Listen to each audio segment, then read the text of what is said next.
If the Giants aren't going to outspend the competition to become a really good team, they're going to have to rely on their farm system. With that in mind, you're not going to want to hear where ESPN ranks the Giants farm system.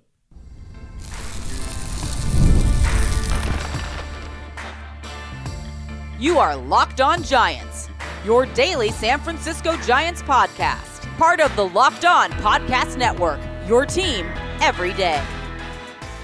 Hello and welcome to Locked On Giants, part of the Locked On Podcast Network, where it's your team every day. My name is Ben Kaspick, and on the show we provide episodes 3 days a week for now, back to 5 pretty soon here in the month of February, talking about the San Francisco Giants in a way that's data-driven and rational, but also simple, passionate, and accessible to all.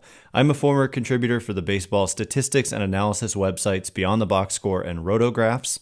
I've been podcasting about the Giants since 2015, hosting the show for almost 6 years, and I'm a lifelong Giants fan. Thank you for making Locked On Giants your first listen today. We're free and available wherever you get your podcasts, including YouTube. Check us out there if you have not already, and please hit that subscribe button wherever it is that you're following the show. Super Bowl 59 is here.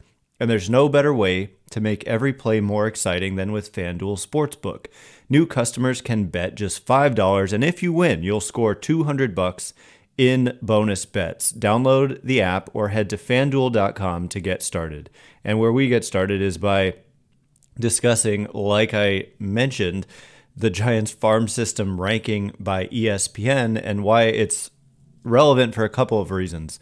Number one, like I said, if they're not going to be out here acting like the Yankees or Mets or Dodgers, just spending huge amounts of money, and not to say that farm system, the Dodgers farm system ranks number one, and the Giants rank 29th. So the Dodgers are not only spending the money, but then they have the number one ranked farm system by ESPN. And the second thing I want to mention, so if you're not going to be outspending the vast majority of your competition, you're gonna have to rely. I mean, this is just what's been missing, frankly, and clearly for the Giants since the championship era is star players coming through the farm system. That's what led to the championships, and frankly, even then, it's not like they were consistently winning 95 games. They missed the playoffs in the years that they didn't, every other year. They never even made the playoffs 2 years in a row. They haven't done that. Is it that they've not done that in San Francisco? Something crazy like that. I could be totally tripping on that. It's been a long time since they've made the playoffs 2 years in a row. And the other point about this is that a lot of people are going to immediately say ESPN isn't a great resource. I get this every year when I discuss the ESPN farm system rankings. And unfortunately, I hate to break it to you, but they're actually pretty good because Kiley McDaniel took over as their one and only prospect analyst.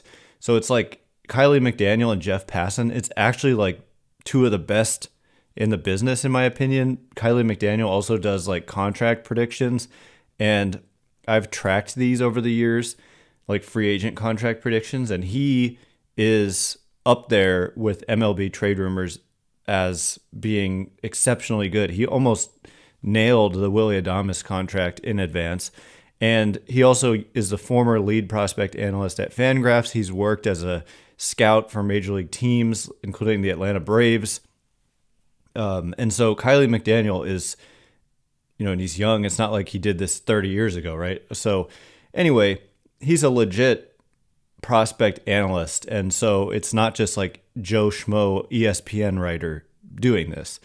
Now, I'm going to read you the write-up because there is a major caveat to the fact that the Giants farm system ranks 29th. And the major caveat is in the way that farm system rankings work, which is that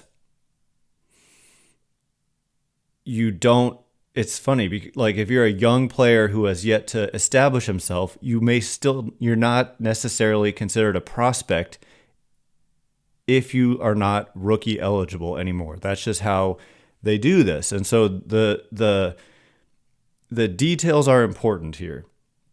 So it says last year the ranking for the Giants was 15th. and they fell to 29th. So what happened? Was it just that everybody stunk it up and all of everybody's rankings fell? I mean, no, because you look at a guy like Bryce Eldridge and his stock rose dramatically, and he may be the star to come out of this system that fans have been waiting for a long time. But anyway, without further delay, here's the write-up by Kiley McDaniel. He says, there have been a lot of graduations from this system over the past 2 seasons. So I'm going to pause there and just, what is a graduation? It means they're no longer eligible to be on these prospect lists because they've graduated from their rookie status. And then he lists the names: Tyler Fitzgerald, Heliot Ramos, Patrick Bailey, Grant McCray, Casey Schmidt, Marco Luciano, Luis Matos, Kyle Harrison, Ryan Walker, Hayden Birdsong, and half a dozen more pitchers from lower prospect tiers. So I'm also going to just pause there and say a lot of these guys were top 100 guys. Heliot Ramos, Patrick Bailey, became that very quickly, once he showed up and showed that he was a defensive monster. So he was in the major leagues when some prospect outlets came out and changed their rankings for Bailey, which is kind of ironic. It's like he became a more highly regarded prospect once he was already a major leaguer, which kind of doesn't make sense, but it does because he was still rookie eligible, right? And then Marco Luciano was at times a top 10 prospect in baseball. Luis Matos was top 25. Kyle Harrison was in some top 10 lists. And Birdsong kind of crept into the top 100, similarly to Bailey. Once he got close and into the major leagues, some outlets were like, whoa, this is a top 100 prospect. So anyway, there's several guys on here who were top 100 caliber prospects. And so if all of these guys, none of whom have fully established themselves except Patrick Bailey, I would say, and Ryan Walker, but the rest, still have something to prove, I think. But if all of these guys were still rookie eligible, then it would be a very different ranking. So let me continue, because it's not just me saying this. Kiley McDaniel says this. He says, quote, that leaves the last 2 to 3 draft and international scouting classes to fill the farm system, and there are potential stars in first baseman Bryce Eldridge and recently signed shortstop Josuar Gonzalez, along with role player types in left-handed pitcher Carson Wisenhunt and right fielder James Tibbs III. There isn't a lot of high-end talent, but there's nice depth.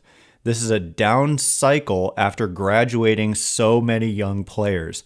I'd bet the Giants rank a good bit higher at this time next year, end quote. And so that's just what I'm saying, is that the context matters, because I didn't see a ton of headlines, but this is where you can just see a headline and see Giants farm system ranks 29th. ESPN says the Giants farm system is 29th. And then for a lot of people, that's probably as far as they'll go. It's just looking at the headline and being like, wow, the farm system stinks.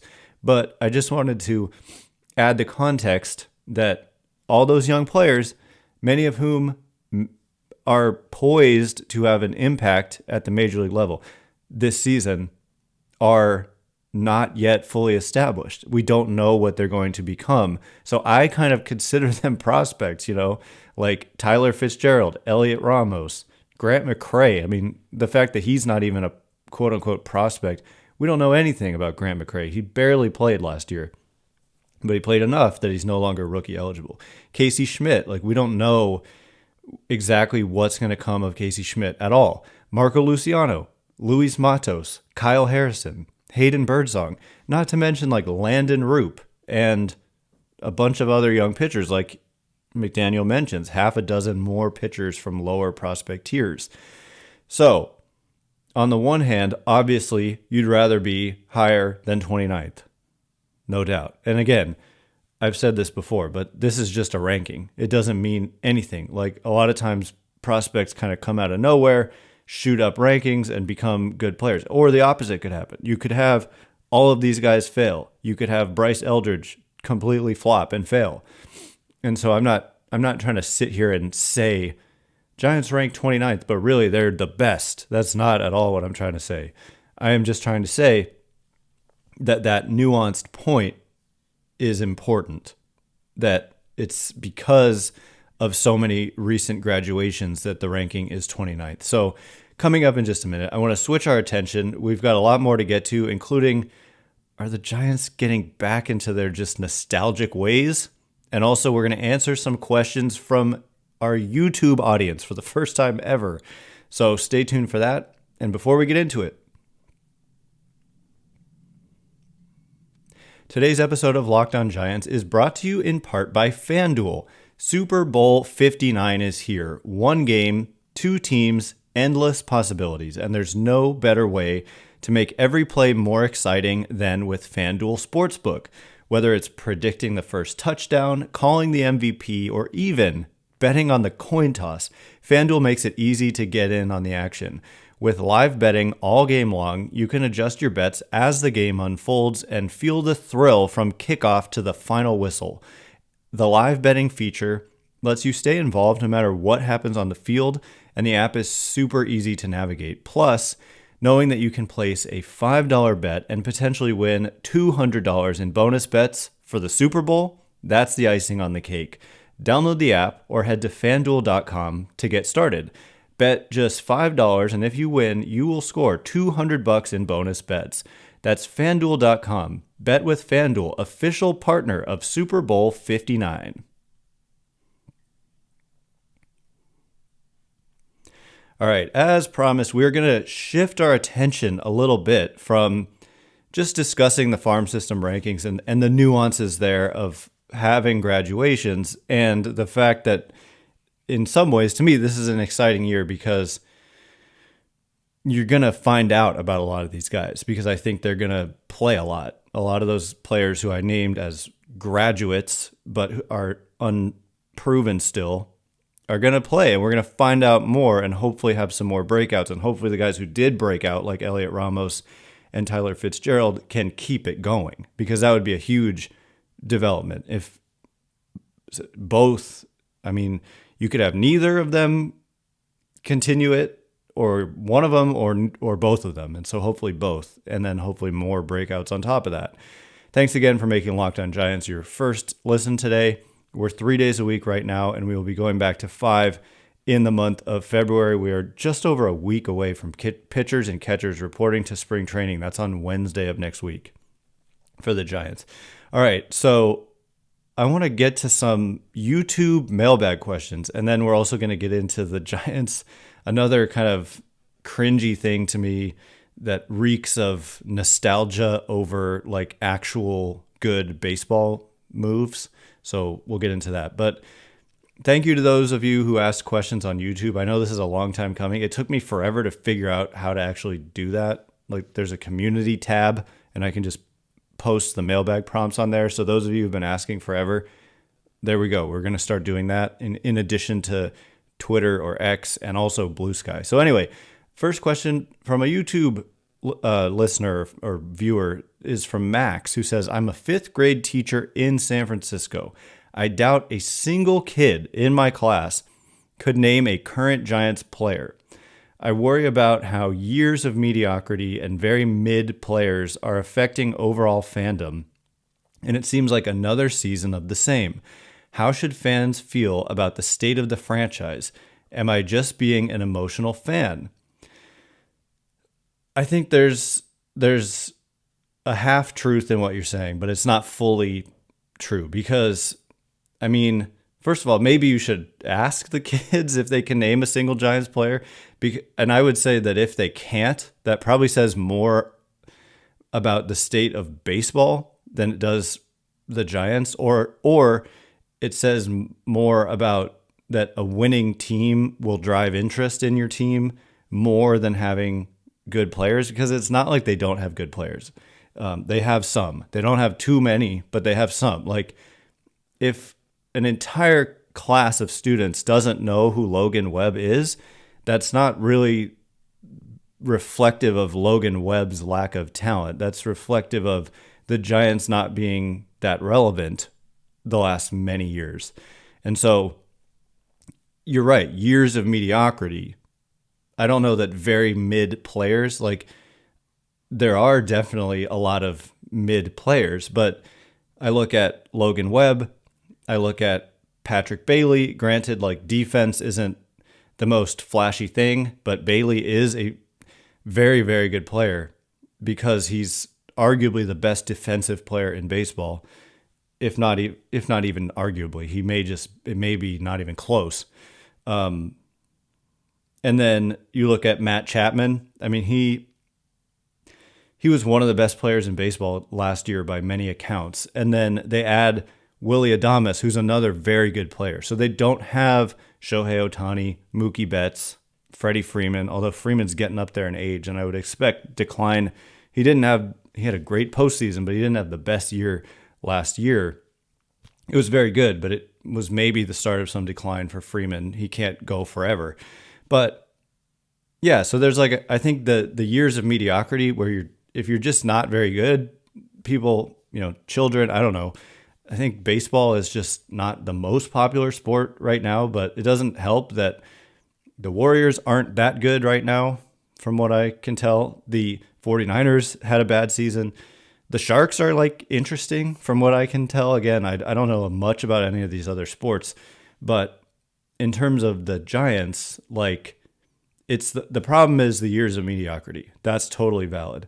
But they do have, if they can't name a single player, then it has to do with the team not being very good, less than it has to do with them not having any good players who are worth knowing.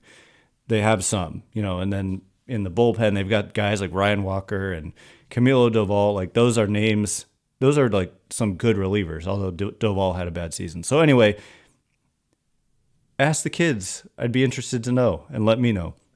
Next question from Cole says, why would the Giants trade one of their two lefties for the sole reason of a salary dump? I could see if they would try and free payroll for someone like Alonso, but otherwise kind of a dumb move. Posey said today, obviously not today, but when he wrote this, that they are content with their current roster, which makes no sense with this salary dump, only if Posey is trying to keep everything under wraps, I hope.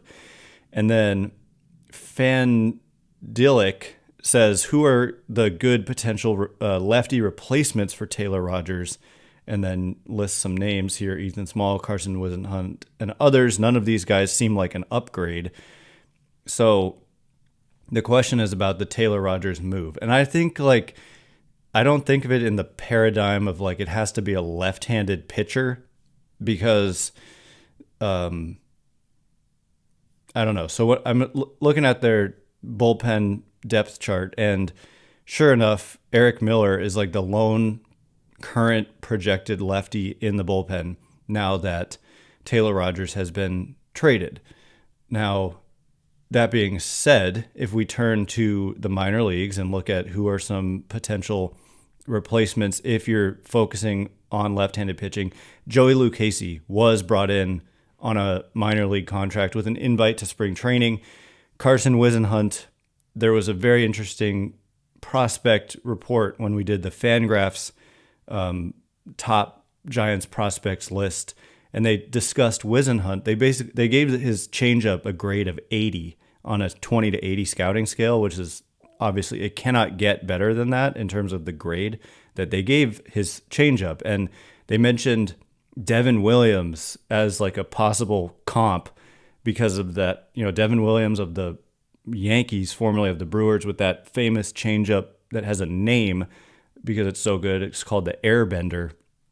And, he's arguably the best reliever in baseball because of that pitch, basically. And they threw a comp on Carson Whisenhunt and said if he goes to the bullpen, that could be the kind of pitcher he is based on just that one pitch alone.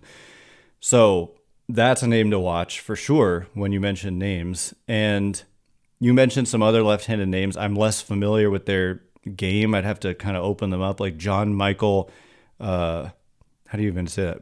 Bertrand, and looking at him, and yeah, I'm not that intrigued by what I see when I look at him. I think Whisenhunt and Lucchesi maybe temporarily Lucchesi until Wisenhunt is ready, something like that. And then beyond that, yeah, Ethan Small is still in the mix here. He's someone who's been, they acquired him from, I don't even remember how they acquired him at this point, but he is possibly a factor as well. But the point is they wanted to open up space for young pitching, and I think that it is not necessarily a left-handed pitcher. We'll see. Like, if that spot does go to a Joey Lucchesi, then that's a little bit of a head scratcher because, well, not necessarily because, well, I keep saying well. They ended up saving $6 million. They also got a prospect back in that trade, not a super highly regarded one, but a prospect nonetheless that they must like to some extent. And I don't know, to me, it frees up a spot for someone like, Tristan Beck or Landon Roop to be in that bullpen versus a 34-year-old Taylor Rogers who they just didn't even use in remotely high leverage situations when he was with the Giants. So his usage was always strange to me, but also kind of I saw it based on watching him pitch that he isn't really the kind of guy I would want in a high leverage situation. So it is interesting. And if you do look at Taylor Rogers, some of the underlying stuff is a little bit alarming. Like if you look at the stuff plus metrics, like all of his pitches graded as below average, especially his sinker, which he threw as his prime. Well, he only throws 2 pitches, and it had a 75 stuff plus, and league average is 89. So every pitch isn't scaled to 100. It's that overall stuff is scaled to 100. And for him, he came in with a 92 stuff plus, meaning that his stuff, the quality of the pitches that he throws grades as like 8% below average. With the slider, league average slider is 15% below average or above average, and his was only 10% above average in terms of overall stuff, if that makes any sense. And I don't know, some of the peripheral numbers like a 3.75 fielding independent pitching versus a 2.40 ERA. So we'll see. And again, he's 34 years old and they saved some money. I'm not saying that I think they should be in the business of just making moves to save money, but from their perspective, I don't blame them and I don't think it's a huge loss, and I don't mind having another spot where you can just give opportunities to younger players, because I think that's where they're at in this moment in time, is that they need to give more opportunities to young players, because that's the only way that they're going to make that leap forward, I think, is to have young talent emerge and be really good. And Taylor Rogers doesn't really fit into that equation. I think it's a little different if you look at, say, Tyler Rogers, because I think Tyler Rogers is still really good because he's just been very good, very consistently, and they use him in high leverage situations. And I don't know, it's the last year of his contract too, though. So if the Giants are having a bad season, he's, the kind of guy who potentially anybody who's entering the last year of their contract in 2025 is potentially a trade piece looking ahead to the deadline if the Giants are not in contention. And I think that that's something to look out for with a new president of baseball operations. They could act a little differently and actually sell, whereas none of the years under Farhan Zaidi did they truly sell. So they could have some guys to move this deadline with the likes of Lamont Wade Jr., Mike Yastrzemski, Tyler Rogers, and others like Justin Verlander. I think Verlander has a full no trade though, but entering the last year of their contracts. Wilmer Flores as well, entering the last year of his contract.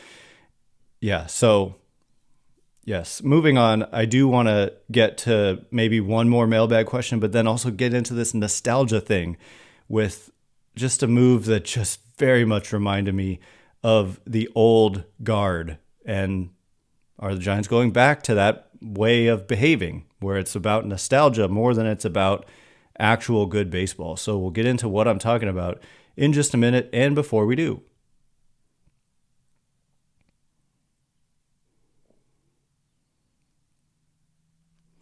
All right, as promised, let's try to squeeze in one more question from YouTube, from the YouTube comments or from answering the prompt on YouTube, and then get into what am I talking about with this nostalgia stuff. Thanks again for making Locked On Giants your first listen today. Everydayers or 3 days a week, or 3 day a weekers right now, but everydayers for 10 months out of the year. We'll have 2 more episodes for you this week as we're in the last week before actual baseball. Pitchers and catchers reporting next week.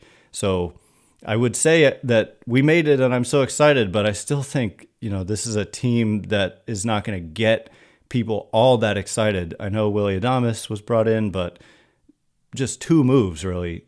Willie Adames, yes, and then like a 42-year-old Justin Verlander.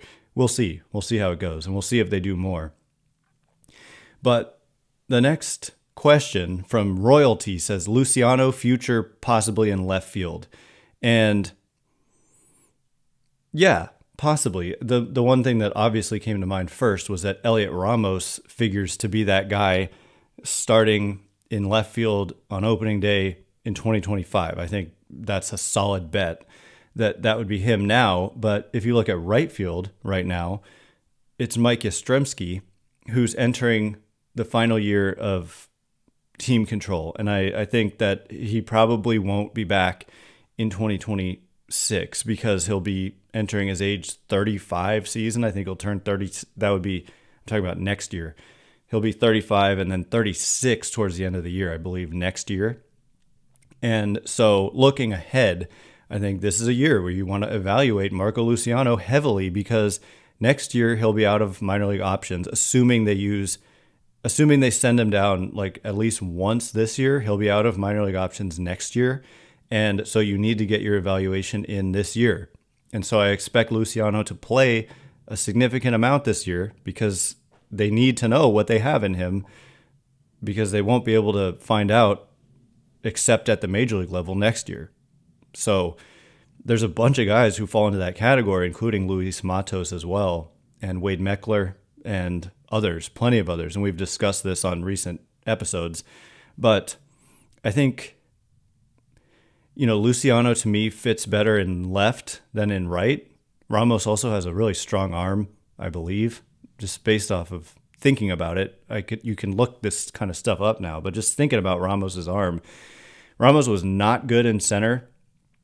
I'm sure Luciano would not be good in center. No way would I put him there, but it's just a matter of if Luciano proves he can hit and play the outfield, it would just be a matter of which one's the better defender, and that one would need to go in right field at Oracle Park versus left for sure, because right field is way harder than left at Oracle Park.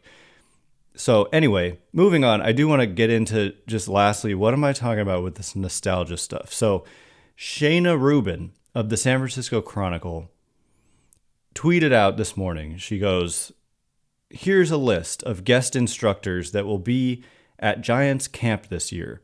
A lot of former Posey teammates. Yusmeiro Petit, Dave Righetti, Santiago Casilla, JT Snow, Javier Lopez, Marco Scutaro, Rich Aurelia, Jeffrey Leonard, Joe Panic, Jeremy Affeldt, Hunter Pence, Ryan Vogelsong.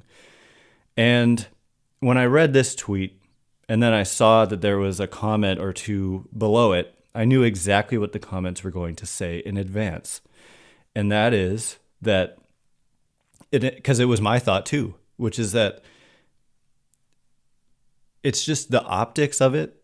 To some, it might appear attractive, like, oh, I know those guys and I'm happy about this.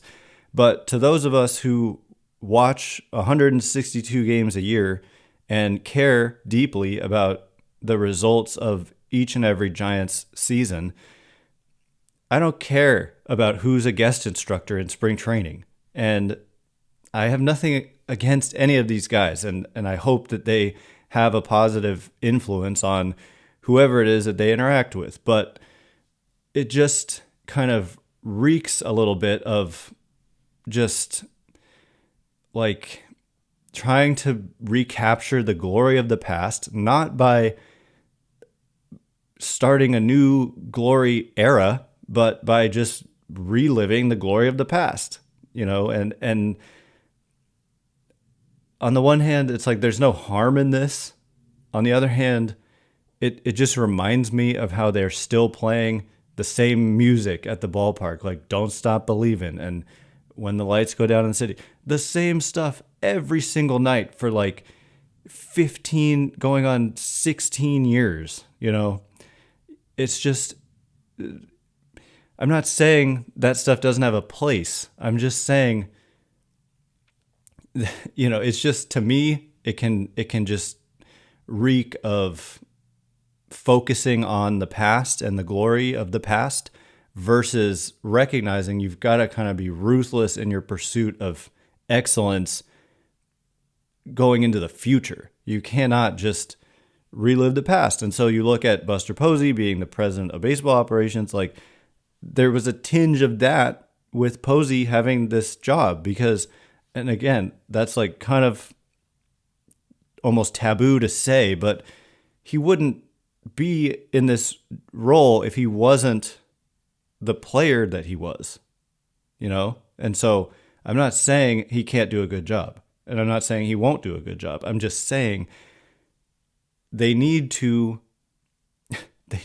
be good now and moving forward. That should be the primary focus, not reliving the glory of the past. And so a move like that, it can just kind of annoy people, I think, but it also kind of interestingly might have the opposite effect on a segment of the fan base as well.